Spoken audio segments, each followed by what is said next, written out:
বল্টু আবার যখন ডাকে গো তখন আমার দেহটা পরশ পাথর হয়ে যায়। আমার বল্টু যখন ডাকে তখন মনে হয় কি জানো গো, যেন আমার ছেলে কোকিল পুড়িয়ে খাইয়েছে।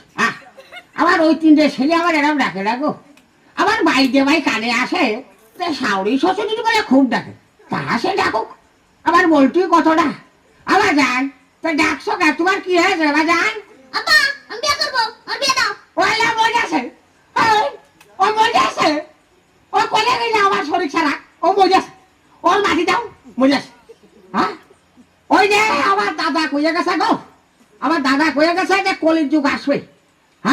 ওই বাগন তলায় হাত লাগবে, তাহলে কলির যুগ যে এসে গেছে এখন তা বুঝতে পারলাম। তাহলে আমার ওই তিনটে ছেলে আমার আব্বা না করলু, আমার সামনে কোনো বিয়ের কথা কইনি। আরে এ অজাত করতে গো, এ করতে গেছে বিয়ের কথা কয়। আবার গল্প শুনি যে আমেরিকায় বলে নাতেন বলে বোম মারিয়েছে, আমার বিশ্বাস হয় না এ লাদেন একাম করতে পারে। লাদেন মাইল কে কিনা মাইল উপর আল্লাহ, তুমি তো দেখেছো। তো যাক লাদেন, তুমি যদি সত্যি সত্যি আমেরিকায় বোম মারিয়ে থাকো, তো তুমি বোম আমেরিকায় মারিয়েছো কেন? আমার এই ছোট ছেলের চোখে বাঁচে দিচ্ছ, বোম তো তুমি মারবা আমার এই বল্টুর মাথায়।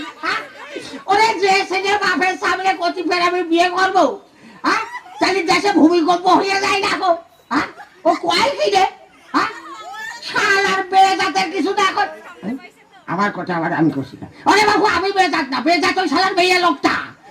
ও জন্ম তো নিয়েছে মেয়ে লোকটার পেটে, আমি তো না। এই তুই বিয়ে করবি, তোর কি বিয়ের বয়স হয়েছে? আব্বা তুমি কি আমাকে ইয়ার কি মারো? এই তোর সাথে ইয়ার কি মারবো? তোর মানে তুই কি আমার বন্ধু না ক্লাস ফেলে মারে যে আমি তোর সাথে ইয়ার কি মারবো? ইয়ার কি মারো না, একবার জন্ম তো কর্ম সম্মানি দিলে, আমার কাছে তার বিয়ে পাইছেনি। ওই যে সেদিনকে সার্কাস খেলা দেখতে এলাম, সার্কাস খেলা জুকাররা বিয়ে করেছে। ওরা শুনি যে তিনটা ছেলে, আমি তো জুকার কাছে বড়, দাও আমাকে দাও।